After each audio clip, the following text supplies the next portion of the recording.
السلام علیکم۔ اکثر لوگوں پہ بہت زیادہ قرض ہوتا ہے، کچھ لوگ ادھار پیسے لے لیتے ہیں لیکن کچھ وجوہات کی بنا پر وہ اس قرض کو ادا نہیں کر سکتے، ان ادھار پیسوں کو وہ ادا نہیں کر سکتے۔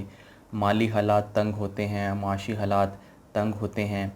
لیکن آج میں آپ لوگوں کے سامنے ایک ایسا وظیفہ کہہ لیں یا ایک ایسی دعا کہہ لیں، وہ آپ لوگوں کے سامنے پیش کروں گا جو ہمیں نبی صلی اللہ علیہ وسلم نے سکھلائی، کہ جس کے ذریعے اگر انسان پر پہاڑ جتنا قرض بھی ہو تو وہ اس کو بھی ادا کر سکتا ہے۔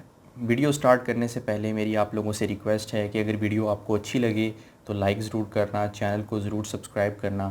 تو چلیے ویڈیو کو شروع کرتے ہیں۔ حضرت علی رضی اللہ تعالی عنہ کے پاس ایک مکاتب غلام آیا۔ مکاتب غلام وہ ہوتا ہے کہ جس پر اس کا آقا یہ شرط لگا دیتا ہے کہ تم مجھے اگر اتنا مال ادا کر دو گے، اتنا متعین مال ادا کر دو گے تو میں تمہیں آزاد کر دوں گا۔ تو اس وقت میں جب نبی صلی اللہ علیہ وسلم کا دور تھا تو باندیاں غلام ہوا کرتے تھے، تو اس نے حضرت علی رضی اللہ تعالی عنہ سے یہ عرض کی کہ میں اپنا مال ادا کرنے سے عاجز آ گیا ہوں، میرے پاس اتنے اسباب نہیں ہیں کہ میں اپنے مالک کو اتنے پیسے ادا کر سکوں۔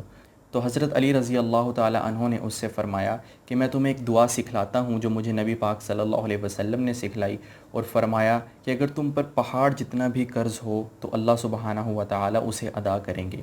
تو وہ دعا کیا ہے وہ میں آپ لوگوں کے سامنے ابھی پڑھتا ہوں۔ اللہم مکفنی بحلالک عن حرامک واغننی بفضلک عمن سواک۔ تو اس دعا کا ترجمہ یہ ہے کہ اے اللہ تو مجھے کافی ہو جا اپنے حلال مال کے ذریعے حرام مال سے بچاتے ہوئے، اور مجھے بے پرواہ کر دے تیرے سوا جتنی بھی مخلوق ہے اس سے اپنے فضل کے ساتھ۔